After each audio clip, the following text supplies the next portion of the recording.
All right, I received the thumbs up sign from Justin, so we will call the Regulation and Discipline Committee meeting to order. And who's taking roll for me here? All right, Lisa.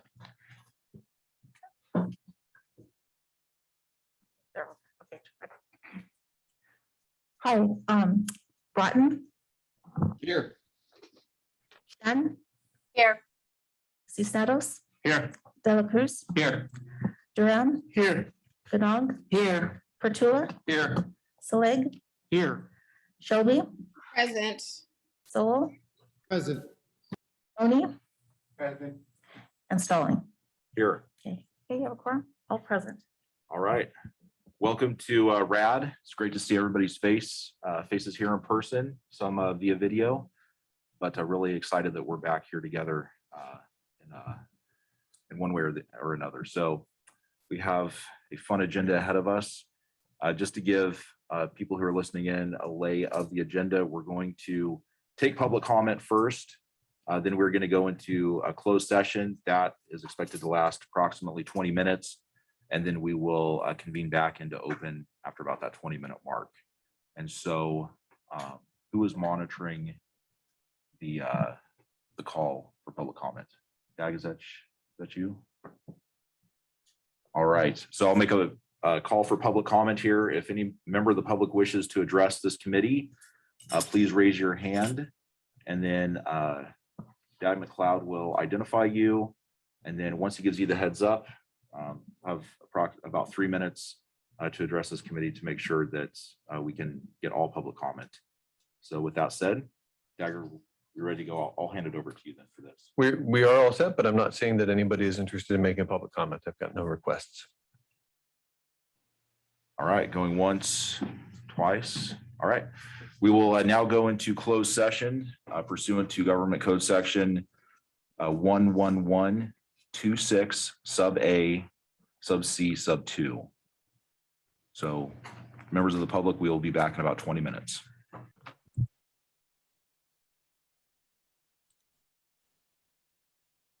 All right, this is Brandon Stallings. You are on the Regulation and Discipline Committee meeting in open session. So welcome back to everybody listening in. Nothing to report from our closed session.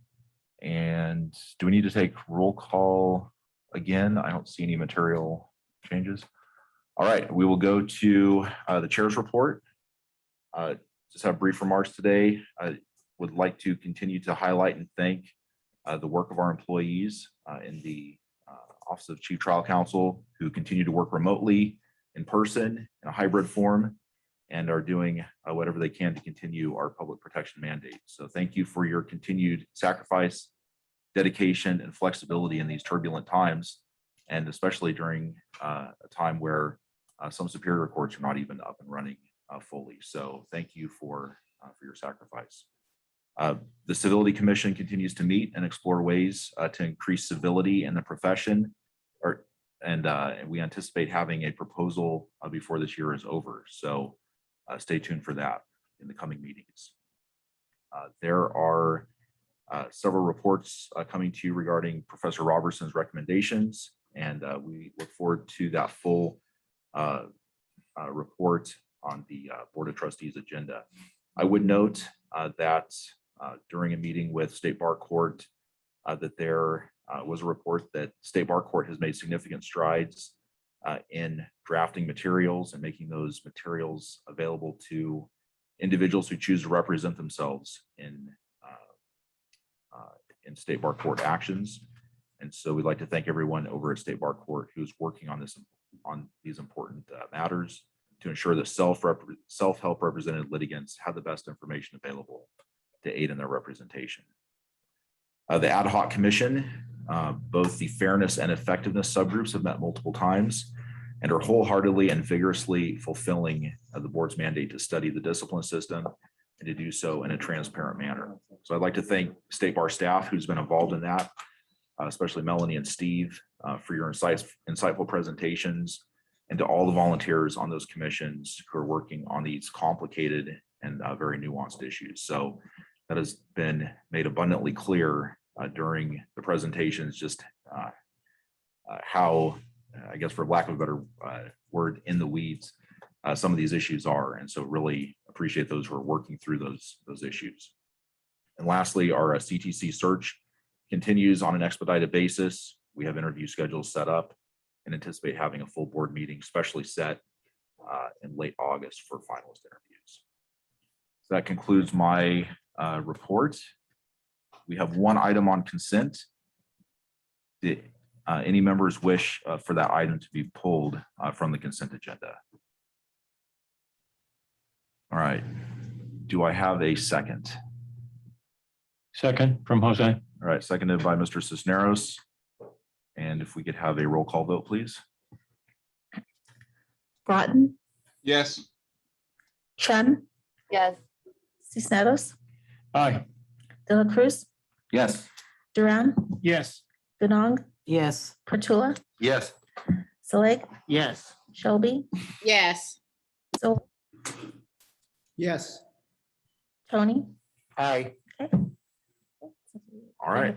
Motion passes. Thank you to everyone who worked on that item and for everybody's input on it. Going on to business 3A, this is amendment to Rule of Procedure 2201 relating to the appointment and authority. And this is a request to circulate for a 45-day public comment period. And presenting on this is Jeff Del Cerro, our 2201 administrator, and Carissa Andreessen, our staff support for Jeff. So Jeff and Carissa. Thank Carissa, you. I'll let you start. Okay, thank you, Jeff. Yes, this is a proposal to make a few amendments to Rule 2201, and it's just a request at this point to circulate those amendments for public comment. So as Jeff was speaking during his 2201 report, 2201 rule governs the recusal of the chief trial counsel in any case involving close ties with the state bar. Under this particular rule, any case that is referred from the chief trial counsel to the special deputy trial counsel administrator will either be handled by the SDTC administrator or it will be assigned to an individual SDTC for investigation and prosecution. And here there's essentially one main change that we're proposing and then a handful of other changes, and I'm just going to walk you through them. The biggest change here is essentially relocating a provision regarding who holds the powers and duties of the chief trial counsel once a matter is referred out under a conflict. And under the current rule, both the SDTC administrator and the individual SDTCs have been vested with all those powers and duties of the chief trial counsel. This amendment would move essentially that same provision into the paragraph that deals with the SDTC administrator only. So currently that is Jeff Del Cerro. And so the SDTC administrator will be exclusively vested with the powers and duties of the chief trial counsel and have the ability to act entirely in the chief trial counsel's place with regard to an inquiry or complaint.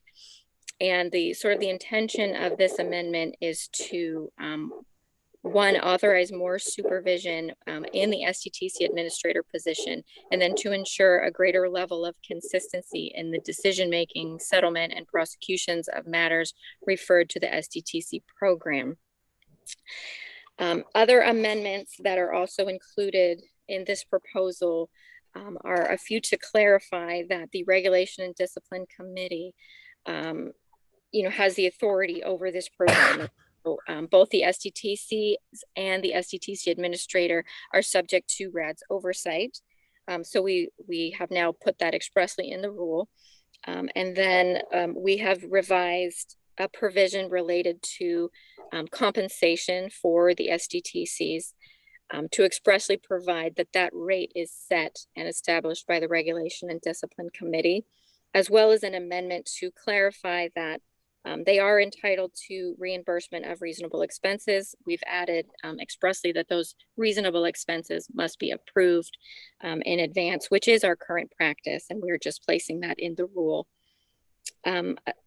One additional provision that we have modified, if you look to paragraph F, we have removed a provision that previously would have authorized the Office of General Counsel to be designated to remove an SDTC or the administrator for good cause. Under the proposed rule, only the chair of the Regulation and Discipline Committee will have that authority. And this is intended to acknowledge that OGC should not have any decision-making authority or involvement in this conflict system, particularly because that system handles or may handle matters involving OGC attorneys or staff. And then again, to sort of codify our current practices, we have revised current paragraph G to just state that the administrator is to provide a full report at each of RAD's regularly scheduled meetings, which is our current practice, and it conforms to a prior board resolution to that effect. And the final one, we have just modified in paragraph F that the Office of General Counsel will track rather than monitor all the referrals into the SDTC program in a way that maintains the required confidentiality. So these are the handful of provisions that we have recommended for amendment, and just a request to circulate for a 45-day period for public comment.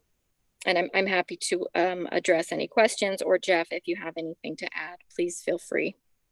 You know, I just wanted to, first of all, thank Carissa for her help in getting this off the ground. In my opinion, obviously the significant change here is vesting the Chief Trial Counsel's authority in the administrator. Now, it's nothing about me. Heaven forbid, I don't really like making these decisions, but I think it tracks very well with the idea that there should be a second set of eyes on significant decisions that are made in these cases. When things like case settlement is considered, I think that there is a role for another person, in this case, the administrator, to have authoritative input when necessary to keep cases on a proper track. My experience with the special deputies is a very collaborative one, and I frankly don't think that my relationship with them would change in any way by this change, but it would, going forward, formalize the relationship. And I think there's an advantage to it being there. Now, in a more practical sense, there are certain rules. I'm sure that Melanie and Steve can add 1,000 to this list, but things that come to mind, for example, like waiving confidentiality investigations, things of that nature actually give a specific role to the Chief Trial Counsel distinct from the role of the staff attorneys handling the case. And when that becomes combined, you create a situation where the staff attorney proposing to take an action is the one that self-approves it. So I think from that perspective, in a very practical sense, this rule makes sense. And with that, I'll turn it back for questions. All right, does anybody have any questions for Jeff or Carissa? Sean. I just want to say this is a good change, and I think the board should adopt it. So I'll move the item for adoption. So go ahead, Juan. I'll second. All right, any further discussion? All right, I would just note that some of the proposals here really do track with some of the work of the ad hoc commission in ensuring consistency in our discipline system. So I do also support this. All right, roll call vote, please. Lisa Chavez. Broughton, Yes. Chen, Yes. Cisneros, Aye. De La Cruz, Yes. Durant, Yes. Gadong, Yes. Pertula, Yes. Saleg, Yes. Shelby, Aye. Sol, Yes. Tony. Aye. Okay, motion carries. Aye. Motion carries. All right, thank you. All right, thank you, Jeff and Carissa. All right, next we have item B, which is a proposal to increase compensation for special deputy trial counsel. And this is handled by Vanessa Holton and Chris Andreessen. Good afternoon. As you can see from the attachment B to this item, the group of special deputy trial counsel we have are pretty impressive. They represent the ethics gurus of California. Many of them chair or on the local bar association ethics committees in their county. Many of them are long-term trial attorneys at reputable firms. Some of them are former Office of Chief Trial Counsel prosecutors, and some of them are former criminal prosecutors. So they have a lot of experience, and they have operated for many years with kind of a pro or low bono approach to things. And so staff is recommending that we try to positively influence recruitment and retention, and perhaps the movement of cases in a more timely manner where delays might have been the result of their day jobs, their pressing work, where they're making $600-800 an hour. And I'm actually going to, staff is also recommending an amendment to this item that you see, and I'm going to go into that in a minute with the resolution. We did some research, and the compensation for these folks' counterparts in the discipline defense side of things, they're the prosecutors, is between $375 and $500 an hour. So, we're not really going to reach that amount, but we still think that it would be worthwhile to increase it. And so the amendment to this item is not to increase the proposal to increase the compensation to $200 and $250 for SDTCs and the administrator respectively, but in fact to propose that you approve the increase to $300 and $350 for the administrator. And here's the reason for that. It's an alignment issue. Just recently, their counterparts of sorts in the state bar court, these are court-appointed counsel in state bar court, their compensation was increased from $100 to $300 an hour. And there's no real justification for those two not being in alignment. So in the interest of alignment, we're proposing the resolution to be $300 and $350. Of course, that does change the increase for the state bar.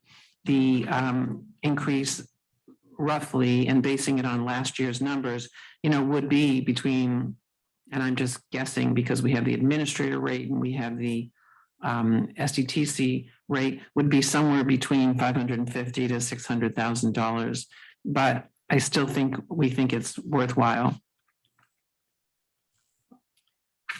With that, I present the resolution. Carissa, do you have anything to add to that? No, nothing additional, Vanessa. Thank you. All right, thank you. Any questions?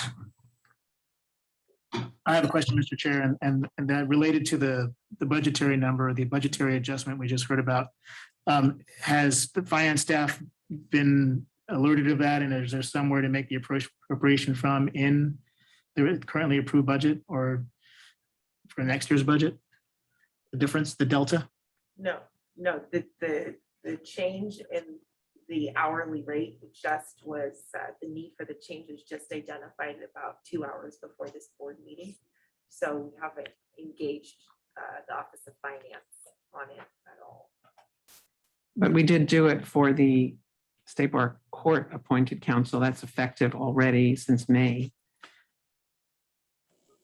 Okay. I guess the question is, if the board were to approve the appropriation, where does it come from? It comes from the general fund, and to be honest, I don't have a good sense of that delta. I mean, I know what it is going 200. I think we're going 200 to 300, 250 to 350, right? No, 1 and 150 to 3 and 350. No, but the variance from the resolution. Oh, The resolution raises it to 200 and 250, and we're trying to go now 300 to 350. correct. Right? So it's about a 50% increase. But that's the amount we would estimate. I don't know what to say. My understanding is in the general fund, we adopted a budget that was already deficit spending for this year. And this would add to deficit spending out of the general fund without having a lot more context. Yeah. It's just like, Yeah, Leah, can I just clarify? So the agenda, printed agenda item has a projected increase of about 253,000. And I thought I heard you say that was based on $100 an hour and 150, but the resolution in the printed item is 2 and 250. No, what I'm sorry, I'm being confusing. Vanessa's proposing to modify the resolution that's on the screen and in the item to increase from $200 an hour to $300 an hour. Right. And that's the 100 that I'm referring to, and the 150 doesn't actually make sense. I see. It's 100 for both, Yeah. the So we do. special deputies and the administrator, So we do have a projection. So it's roughly 50% more, right? more than the So projection. that's right? going It's to about be around 550. 375 to 400 with the increased number, roughly. Right, so that's what I'm saying, it's about a 50% Yeah. increase, and again, for 2021, my understanding is the adopted budget for the state bar contemplated deficit spending out of the general fund, and this is a general fund expense. So approval of the present resolution or the modified resolution would increase deficit spending out of the general fund.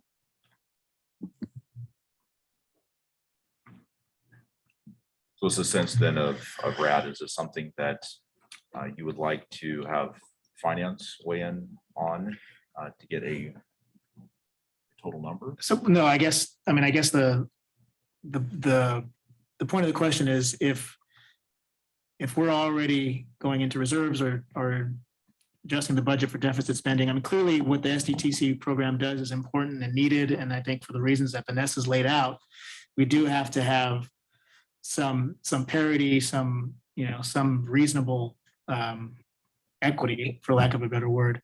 I was just curious as to, okay, let's make sure we have some plans to cover it. But if the plan is sort of continuing what we're doing, then it is a necessary thing. That's for sure.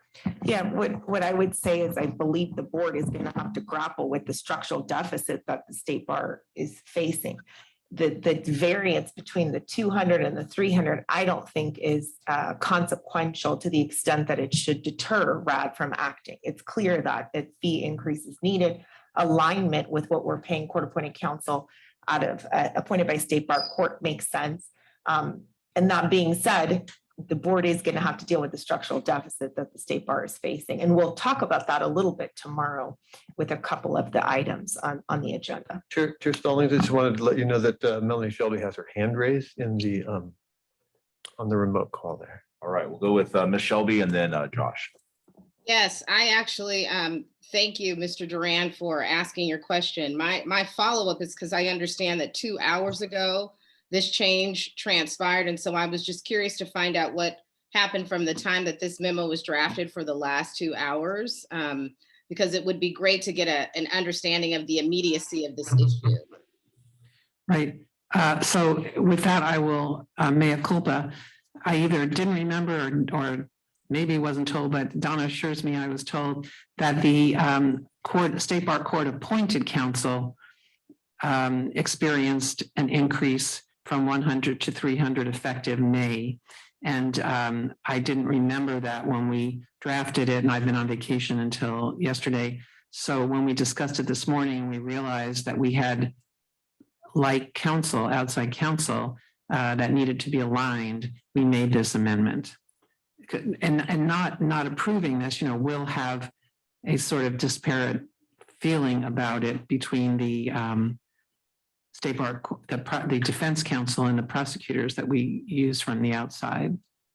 Okay. And then the other question, I appreciate that response. The other question is the number. I guess my concern is that I love to prepare myself before these meetings. And so having to, and as inconsequential as the number may or may not be, if we're looking at a structural deficit, it would just be great to understand what number we're really talking about. And then what would be the implications of not taking up this item today and pushing it off to our next RAD meeting? And would there be an opportunity to address this retroactively? Okay, starting with the first one, the state bar paid approximately $275,186 in compensation in the SDTC administrator program in 2020. Now, we can't assume that it's going to be the same in 2021. 2020 had big prosecution time. We had several week trial. You know, it could go up, it could go down. It could depend on how many complaints come in. We can't perfectly predict. But if we use it as a measure, that number reflects the payment of $100 and $150 to the SDTCs and the administrators.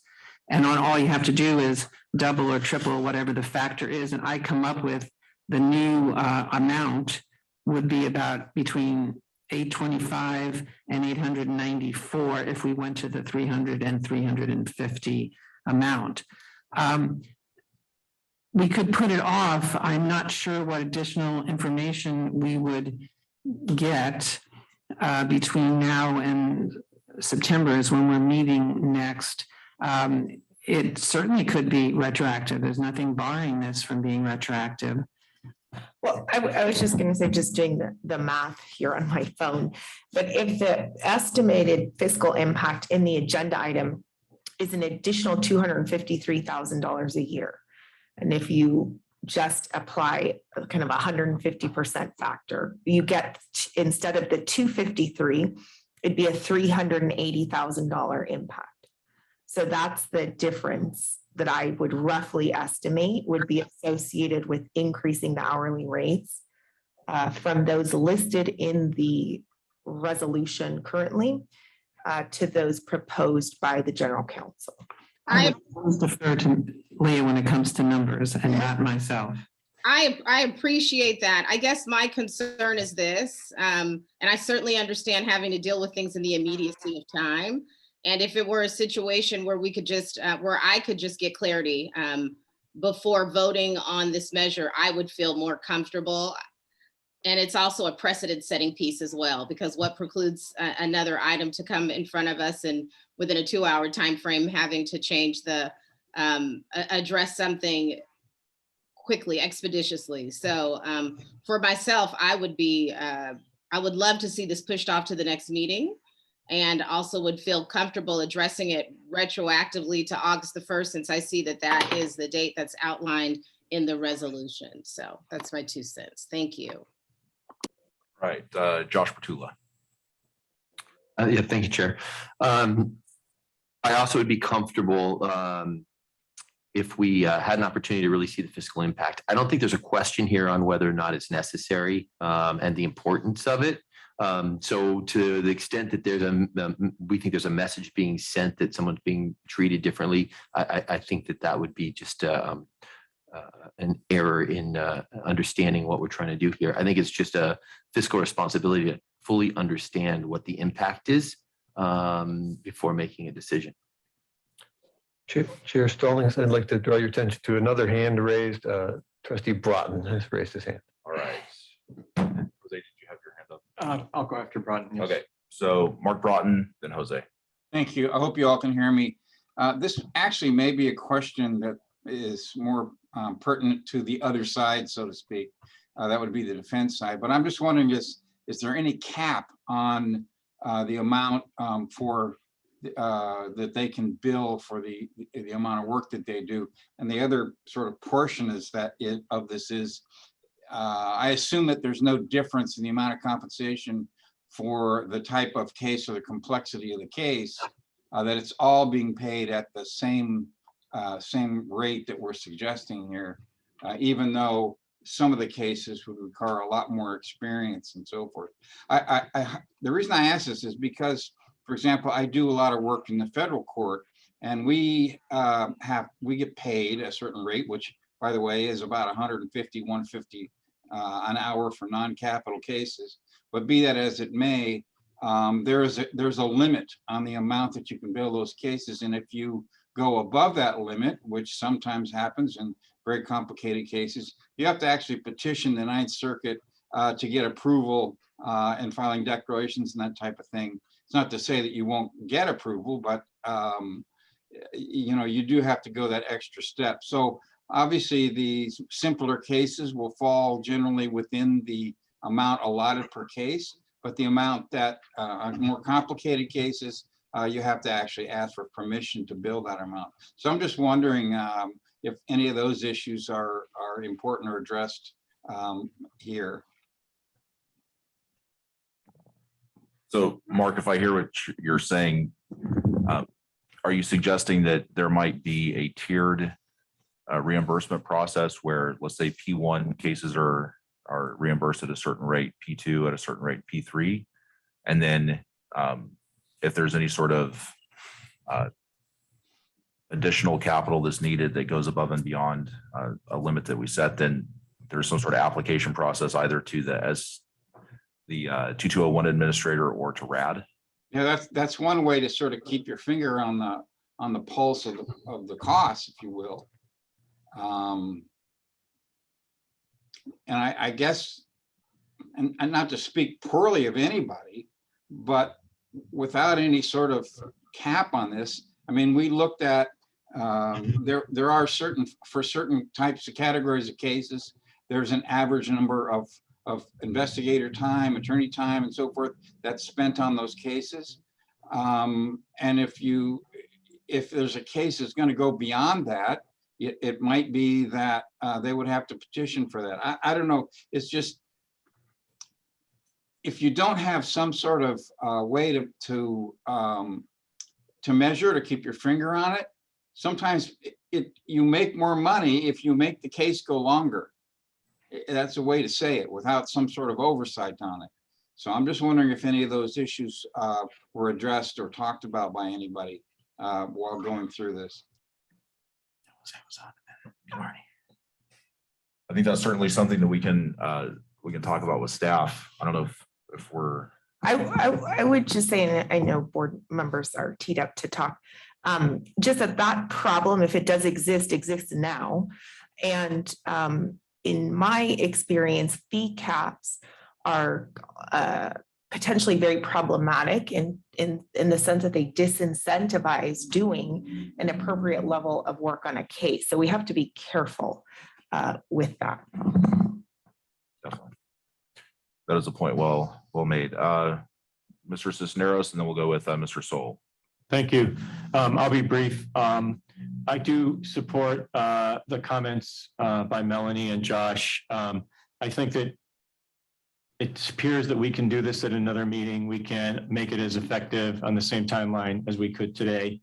I would like to see an appropriate amount of discussion in this item. And frankly, I'd also like to suggest that maybe the chair and the staff consider that any item brought to this board that involves additional fiscal spending by this organization include a fiscal impact explanation and description of how this board should consider it and take advisement before making these decisions. So if we could add that to this item for next time and start that practice, I'd very much appreciate it. Thank you. All right, Mr. Soul. Mr. Chair, I think my comments have been enumerated by others, and so I would just say that I'm supportive of the sentiments of other board members to postpone the item for a little while longer until we have a better sort of understanding of the overall fiscal picture. All right, anybody else? I do. Mr. Durant. Thank you, Mr. Chair. I just wanted to echo the executive director's comments about the fees cap issue. Some of the board may remember that Mr. Del Cerro's predecessor was a former colleague of mine from the firm and from the firm that I work for. And he made it clear to me at several points along his journey in that role that the fiscal constraints that he was having to work under when he was recruiting SDTCs was a challenge for him. And I certainly, I don't want to let an issue like that impede the important work of this program. I think many of us understand and acknowledge that it's an important role that the special deputy trial counsels play because our Office of Chief Trial Counsel cannot. And so I think the fiscal issues we're talking about here are certainly important. I don't want that to overshadow the importance of the sort of equity issues that we talked about earlier and the ability for this program to attract and retain quality talent. So I'm in favor of putting it off for the fiscal analysis, but ultimately I will support it. All right, so any other comments or questions? So it seems like the will of this body is, we are in support of what it addresses. However, we would like a little bit more detail in order to appropriately manage our deficit spending. So can I table this item to next meeting? Do we need to take a vote? I'll just make a motion to continue to our next regular meeting. Okay. All right, motion by Ruben, second by Jose. And The only thing, yes, Sean. the only thing I was thinking of mentioning is we are going to be scheduling a special meeting of the board for late August. So to the extent that Vanessa or Leah thinks that we should address this sooner than later, we could add this on to that. We could add a session of Brad on to that. I'll amend my motion to continue to the next scheduled board meeting, whether regular or special. All right, Brad and Jake. board. I agree to the amendment. Right. Do we need to have the language of that written out, or is? That's a procedural motion. Yeah. All right. So Lisa, can you please take the roll then on Sure. that? Okay. Groton, Yes. Chen. Yes. Cisneros, Aye. Dela Cruz, Yes. Durant, Yes. Ganog, Yes. Pertula, Yes. Saleg, Yes. Shelby. Aye. Joel, Yes. Tony. Aye. Okay, motion carries. All right, thank you. And thank you to staff for willingness to align all areas of the state bar with each other. So appreciate the equity and interest shown in that. All right, we'll go down to the next item, which is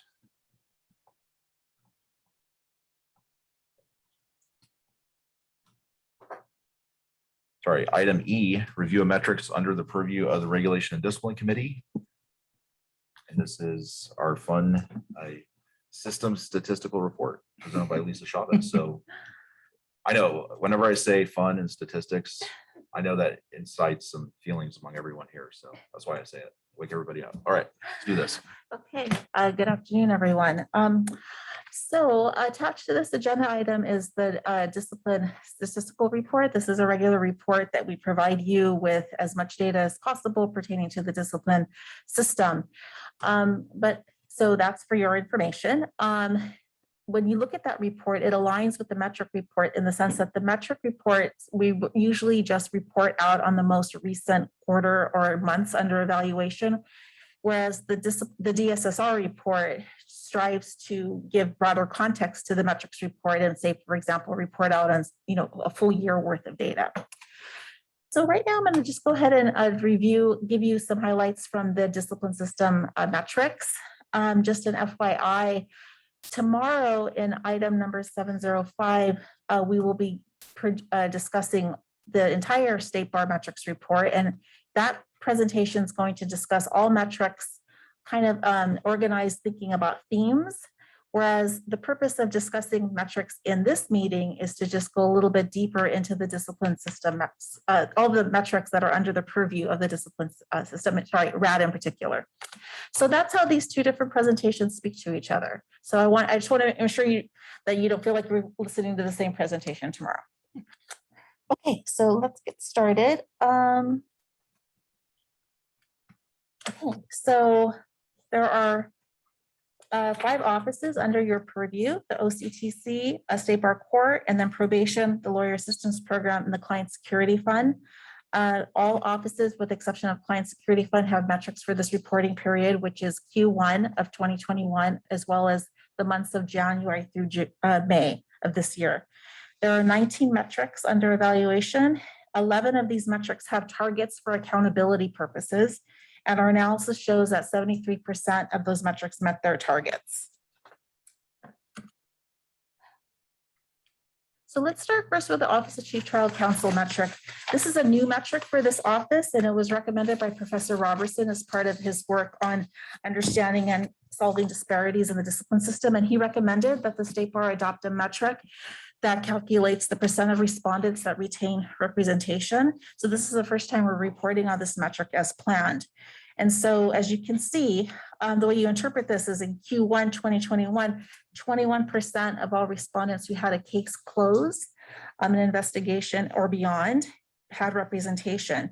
And even though this metric does not have a target, we did provide information for the last 3 quarters. And as you can see, it's steadily increasing.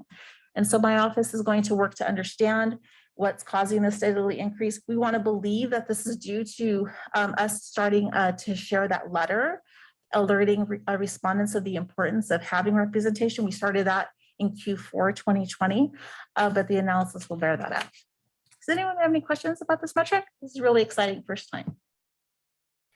Okay, so just for background information, the analysis shows that this is actually representing between 1,200 and 1,400 respondents on a monthly basis have a case closed. So this next metric is also new for OCTC. And what it does is it counts the number of respondents who have a P1 case in backlog that had an active law license.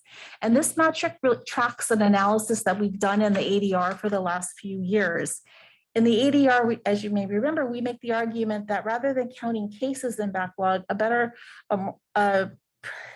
indication of public protection is to really drill down into the P1 cases that are in backlog and further drill down into the number of respondents who have an active law license, because in the end, those are the attorneys that are still practicing. And so what this shows is that in the last few quarters, we're down to in Q1 2021, there's only 184 respondents who have a backlog case that's a P1 case, which is one of the most serious cases you can have, and that have an active law license. So let me give you an example of what that breaks down to. For Q1, there were 426 P1 cases in backlog. However, of those cases, because respondents can have multiple cases, and then some respondents have active law license and some don't, the 426 cases ultimately drills down into 184 attorneys. So this is the first time we're reporting this metric, and we're really excited about it. Are there any questions about this? Yeah, question, Lisa. The 184 in the last quarter of 2020 and the first quarter of this year, those are the same 184 attorneys, I take it, right? It wasn't like a few bounced off and somebody came back on, cases were closed. Do we know that? No, yeah. Okay. Just a coincidence. Yes. Okay. Okay, here's another metric for OCTC that's also new for this year. They set a goal of resolving 100% of P2 cases within 120 days. The metric shows that they actually resolved 84%. They closed 293 P2 cases in Q1. So right now, even though we had a target of 100%, we're going to revise this target to align with pending case processing standards that we're proposing that you'll hear about tomorrow at the board meeting. So next, let's talk about State Bar Court. This is a metric that tracks the annual caseload clearance rate. The goal is for them to have an annual caseload clearance rate of 100%, at least 100%. And as you can see, they did not meet those targets for the last 5 months. They've only met it by, the court shared with us that they believe that things are still, they're still catching up as a result of last year's impact of the pandemic. When the court was closed from May through July, they had to abate around 150 cases. And just as a refresher, this annual caseload clearance, whereas a traditional caseload clearance rate is a calculation between cases open and cases closed in a given month. What this does is it takes into account the previous 12 months. So for example, the value of 95% in May reflects the average across the previous 12 months. And so in some months it was over 100%, in some months it was below, and it averaged out to 95. And so the court is feeling confident though that it's going to be like this for the next several months, but they're confident they'll eventually get back to above 100%, which is what they used to be consistently before the pandemic. Okay, so here's a metric for the hearing department. Their goal is to close 90% of their cases according to their case type timelines.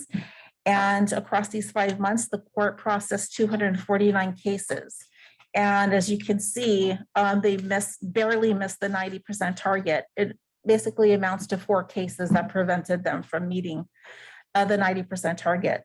And as you can see, sorry, well, that's actually the description and their explanation. They go into depth in the metrics report that's attached to 705 for tomorrow. But ultimately, they explain that, you know, all of those 4 cases, they looked into them and they were due to good cause stipulated continuance. So in other words, official requests for delays. And the review department, as usual, had a good quarter. Their goal is to process 90% of their cases within the timeline. They processed 19 cases across these 5 months and hit the timeline goals for all of them. And then finally, we have metrics for the lawyer assistance program. On the left, this is a metric that counts the percent of their goal is to respond to 100% of requests or presentations within 2 business days.